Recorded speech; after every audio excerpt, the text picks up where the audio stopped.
나 오늘부터 밥 안 먹을래. 학교에서 놀림을 받고 돌아온 아이에게서 들은 폭탄 발언입니다. 부모님은 그저 어릴 때 친 살은 다 키로 간다 고 믿으며 넘기고 싶었지만 상처받은 아이의 모습을 보면 가슴이 철렁합니다. 억지로 식욕을 참게 하는 스트레스 없이 그러면서도 한창 자라나는 몸에 부담이 가지 않는 안전한 방식으로 소화비만을 해소할 방법은 정말 없는 걸까요? 안녕하세요. 한의학박사 신광호입니다. 안녕하세요. 딸 신민주입니다.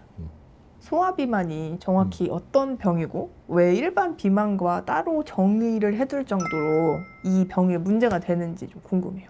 주로 저는 이제 소화비만 하면은 과체중인 경우가 이 12살 이내에 일어났을 경우에, 저도 초등학생 시절 그 이전에 일어났을 때는 다 이걸 소화비만이라고 보는데요.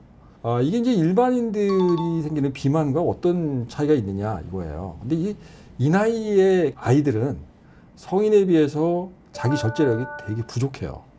그러니까 식량을 조절하기도 어렵고, 그리고 습관을 좀 바꿔라, 운동 습관을 고쳐라, 뭐 이런 것들이 실천하기 상당히 어려워요. 거기에다가 이제 소화비만이 파생되는 질병들이 대부분 뭐 당뇨, 소아당뇨라든가 이런 것과 연결될 가능성이 되게 높아요. 또 어떤 고혈압, 심혈관계 질환, 신장 질환 이런 것들이 파생되면서 계속 체중이 증가하거든요. 그래서 위험하죠. 그래서 이 병이 문제가 되는 이유는 바로 그런 문제가 있다라는 거예요. 근데 이게 실제로 아이들이 어릴 때 이렇게 막 살이 쪘다가 나이가 점점 더 들면서 이게 막 키로 가거나 하는 일들이 있기도 하잖아요. 그래서 더 약간 안 빼도 뭐 괜찮을 수도 있나? 근데 또 아닌가? 이렇게 하면서 약간 부모님들이 이제 갈팡질팡하게 되는 것도 있는 것 같은데. 근데 그 말이 맞아요. 일반적으로 얘기할 때 떡두꺼비 같은 아들 뭐 이런 식으로 얘기잖아. 이게 뭔 얘기냐면은 되게 건강한 자식을 낳았다는 얘기예요. 사실 어려서 떡두꺼비 같이 아주 투실투실하게 성장하는 아이들을 보면서 그런 얘기를 할 수밖에 없는 이유가 있는 거예요. 왜냐하면 과거의 어린 시절에 못 사는 시절이었거든. 지금보다 벌써 한 5, 60년 그 이전의 시절에 귀족이나 아니면은 뭐 왕실의 사람이 아니면 다 헐벗고 못 사는 시절인데 아이한테 풍부하게 뭐 어떤 먹거리를 제공하느냐, 그렇지 않았기 때문에 비만 자체가 병 자체가 될 수 없었던 거예요. 근데 요즘은 정말 그 부유한 시절이 왔기 때문에 어린 아이에게 충분하게 영양을 공급시키고, 그것이 이제 너무 과도하게 영양 공급시켜주고, 요즘에는 또 영양제라든가 아니면 각종 보약이라든가 이런 거를 훨씬 풍부하게 들어가거든요. 그래서 비만이 유발될 가능성이 높아. 근데 이게 성장을 하면서 키가 성장한 시기가 되면 폭풍 성장을 하면서 체중이 사실 빠진 것도 아니에요. 근데 비만에서 벗어나죠. 키가 높아지기 때문에. 근데 그런 일들이 일어나는 거예요. 그래서 틀린 얘기는 아닙니다. 그럼 소화비만이라는 게 사실 그냥 아이가 단순히 살이 쪄 있다라는 것만으로 사실 문제 삼기는 좀 어렵다라는 생각이 들었거든요. 얘기를 들으면서. 뭐 소화비만이 그럼 정말 이거는 개선이 필요하다.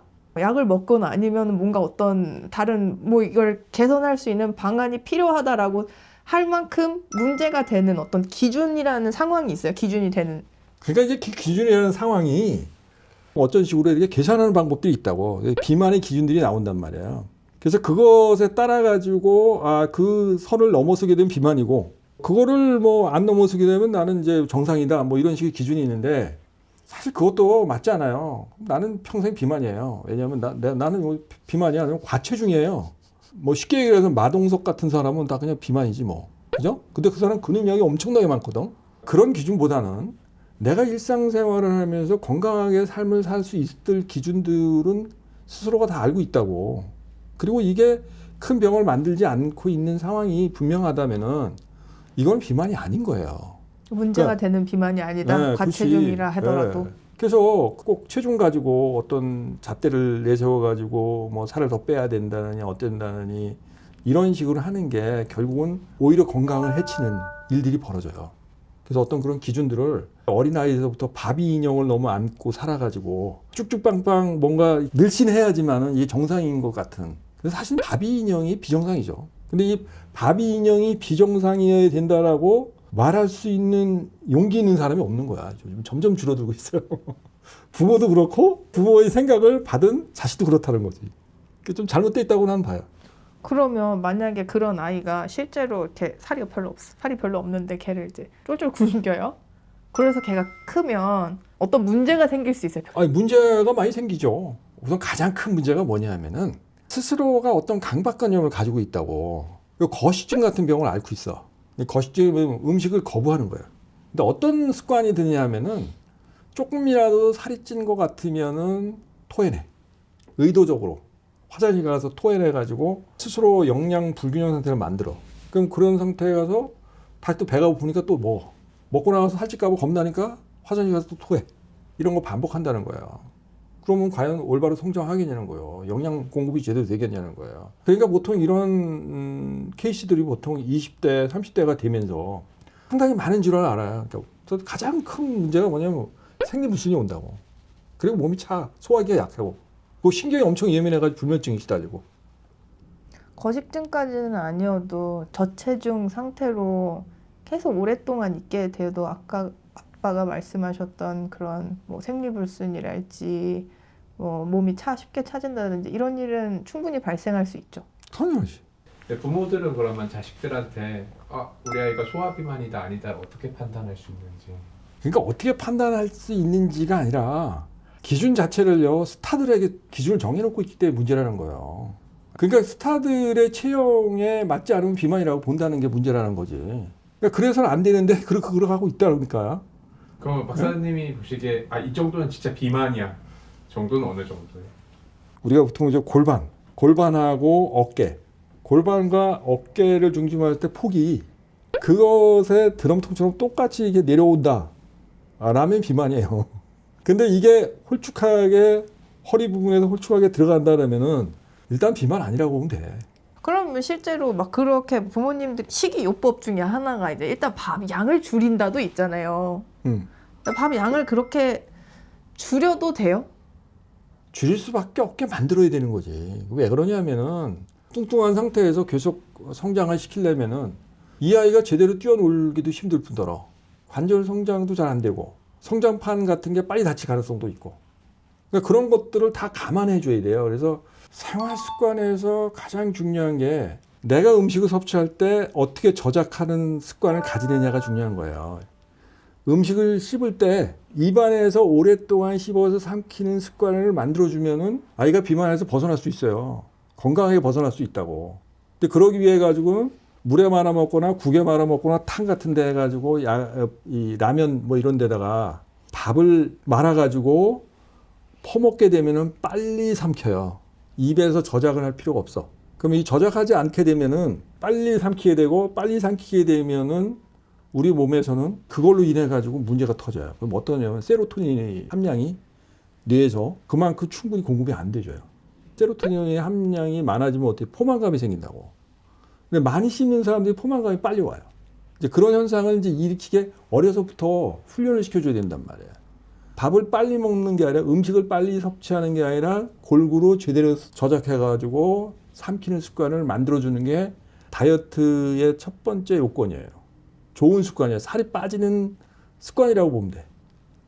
두 번째가 뭐냐면은 우리가 몸에 지방 축적이 잘 되는 사람들은 대부분 몸이 찬 사람들이에요. 이 몸이 찬 이유가 뭐냐면 복강내에서의 체온이 떨어져서 그래요. 복강내 체온이 왜 떨어지느냐? 찬 음료를 많이 먹으니까. 냉장고에서 차게 아주 시원하다가 벌컥벌컥 마시고 커피 같은 경우도 보면은 아이스 커피를 좋아하고 근데 어린아이들 같은 건 차게 식힌 탄산음료를 좋아하고 그런 걸 먹게 되면은 몸의 복강내에 있는 체온이 뚝뚝 떨어진단 말이에요. 이 체온이 떨어지게 되면 어떻게 돼? 떨어지는 문제를 보완하기 위해 가지고 복부 지방을 많이 만들어서 축적시킬 수밖에 없어요. 두 번째 식이요법 중에서 조절 중에서 가장 중요한 게 뭐냐면 따뜻한 물을 자주 마시게 하는 습관을 만들어줘야 된다고요. 그 다음에 세 번째가 뭐냐면은 저녁 식사 이후에 잠들고 그 다음날 아침에 될 때까지 사실 공복 상태를 만들어야 돼요. 근데 문제가 뭐냐면은 이 살이 찌는 어린아이들이 보면은 대부분 주전부리를 언제 하느냐. 저녁 식사 이후에 잠들기 전에 치킨도 사다가 먹고 그리고 자버린다고. 그러니까 이게 위장관에서 과용량이 들어와 버린 거예요. 이게 어디 갔다 갈 데가 없어. 이게 어디로 가겠어 이게 결국은 다 축적시키는 거야. 이거를 없애줘야 되는데 이걸 아무 없애주지 않고 얘가 살쪘으니까 어떻게 좀 해봐야지라는 식의 다이어트를 시킨단 말이에요. 그러니까 나는 이 문제가 사실은 이 다이어트 문제를 해결할 수 있는 가장 좋은 방법이다라는 거예요. 그리고 이것을 위해서 절제를 잘 못하니까 약이 필요해요. 랄 때 약의 도움을 받으라는 거야. 그러니까 이제 우리가 보통 과도하게 음식을 많이 섭취하고 이 식욕이 땡기는 거를 못 참아하는 아이들이 있단 말이에요. 식욕을 좀 억제시켜줘야 될 경우에 쓸 수 있는 약들이 이 약물들이 위장관에 들어오게 되면은 포만감을 빨리 일으키게 만드는 약들이 있어요. 주로 나는 뭐 쓰냐면 질경이, 차전자, 피 이런 걸 써요. 또 일반적으로 쓸 때는 이제 식이 조절에서는 묵, 그죠? 도토리묵이라든가 뭐 창포묵이라든가 이런 것들은 위장관에서 부피를 자꾸 키워. 그래가지고 포만감을 많이 만들어요. 그런 걸 이제 먹여야 되는데 애들이 이걸 안 좋아해요. 그래서 나는 그거를 이제 환으로 만들어가지고 먹이는 방법을 씁니다. 특히 이제 이 식사 전에 그걸 먹고 식사를 하게 만든다든가 이런 식으로 하게 되면은 아이들이 식탐을 조절할 수가 있다고. 보다 이제 몸이 찬데 자꾸 찬 걸 먹어가고 좋아하는 사람들의 경우에 몸을 자꾸 덮여줘야 된단 말이에요. 그래서 따뜻하게 덮여주는 목적으로 쓸 수 있는 차라든가 아니면 그런 음료 같은 거를 미리 만들어서 먹이는 방법들이 있어. 그래서 보통 많이 쓰는 게 물론 뭐 우리가 보통 계피차라든가 아니면 뭐 생강차라든가 이게 들어가면 뜨끈뜨끈하게 배를 다 따뜻하게 만들어준다고. 그래 놓게 되면 찬물을 어쩔 수 없이 먹더라도 이게 뱃속에 들어가면 따뜻해지거든. 그래서 그런 걸로 아이들이 찬물을 먹더라도 그런 약물 성분이 들어있는 이 차를 마심으로 인해 가지고 체온이 떨어지는 걸 막을 수가 있다고. 그래서 살이 빠지는 데 도움을 줄 수가 있죠. 그 요즘에 이제 마운자로를 아이용으로도 이제 막 개발한다라는 얘기가 있던데, 뭐 마운자로나 미고비를 아이들이 실제로 이제 맞게 되면 어떤 또 부작용이 날 수 있을지 어떻게 생각하세요? 그러니까 그러니까 뇌 신경 전달 물질을 활용해 가지고 이 식욕이라든가 이걸 억제시켜주는 방법이거든요. 근데 이게 성장하는 아이들이란 말이에요. 이 부분이 원활하게 돌아가야 돼. 그래야지 성장을 해서 정말 뛰어난 두뇌를 발달시켜야 되고 그 육체적으로도 그렇고 올바로 성장을 하게 도와줘야 되는데 성장해야 될 시기에 억제를 시켜줄 수도 있고 난조에 빠지게 할 수 있어요. 그리고 그것이 결국은 간이라든가 심장, 신장 이런 쪽에 큰 부담을 만들 수 있단 말이에요. 그래서 그걸로 인해서 발생되는 2차적인 피해 이런 것들을 생각해 보면 절대 이익이 남을 수가 없어. 근데 그거를 요즘 생각하고 있죠. 왜? 이게 돈이 되니까. 근데 나는 그런 거예요. 이게 판도라의 상자를 여는 거다. 이거 절대 하면 안 되는 도박이다라고 보는 거예요. 주변에 친구들이 워낙 이제 잘 하니까 성인한테도 안 좋아요? 나는 성인한테도 안 좋다고 봐요. 그런 방법 자체가 너무 빠른 속도로 너무 원하는 만큼의 살갗기가 일어난단 말이에요. 그럼 그거를 몸이 조절해가지고 그 상태로 건강하게 10년이고 20년이라고 유지가 되겠냐라는 거예요. 결국은 내가 얘기했던 어떤 이 살이 빠지는 습관을 만들어 놓지 않은 상태에서 그걸 해봤자 요요 현상에 의해 다시 쪄버린다고. 빠른 시간에는 보통 6개월 내지 어떤 경우 2, 3개월만 돼도 벌써 원위치가 돼버리고 그러면 이제 부산물을 남는 게 뭐냐. 간 기능이나 뭐 신장 기능이 이게 떨어져 있는 상태. 그래서 건강의 전반적인 상황은 나빠졌는데 근데 돈은 많이 들어갔고 다이어트 효과는 별로 없고. 이렇게 식이요법이나 뭐 아니면 뭐 약을 먹이는 것 외에도 어떻게 아이들한테 이제 가르쳐 주면 좀 소화비만에 도움이 될까요? 가장 중요한 거는 뭐냐면은 우리 몸에 골고루 영양 섭취가 되도록 해주는 거예요. 성장기에는 지방, 탄수화물, 단백질 3대 영양소에서 빠지는 게 없으면 안 돼. 거기에다 균형 잡힌 식단, 미네랄이라든가 바이타민 성분 이런 것들이 충분히 섭취될 수 있도록 그걸 알려주는 게 중요한 거예요.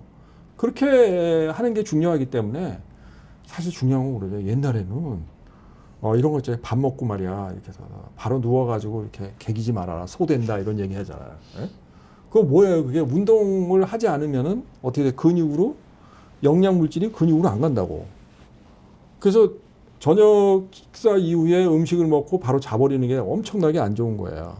근데 사실 요즘 애들은 낮에도 이렇게 대충 먹고 그래 놓고 퍼질러 잔다고. 그럼 다 살쪄요. 그런 짓을 하지 말라는 거예요. 근데 그런 습관을 어려서부터 길러줘야 된다고. 내가 음식을 먹었으면은 적어도 2-3시간 정도 이내에는 잠을 자면 안 되는 거야.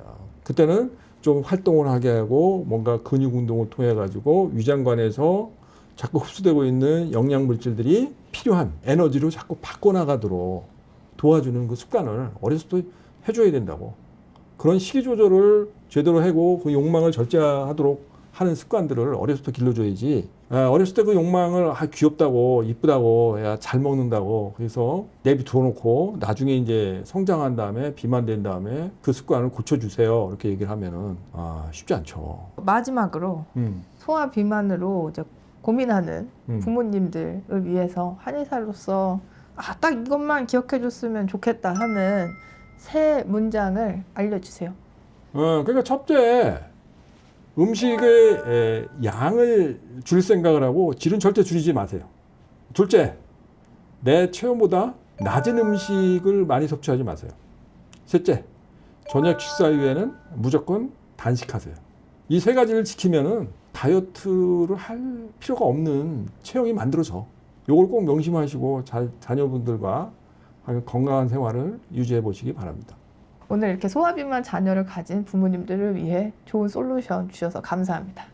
네, 여러분 저처럼 이렇게 살이 찌더라도 너무 걱정하지 마시고 이 정도면 비만이 아니다라는 좀 잣대를 가지시고 자신 있게 생활해 보세요.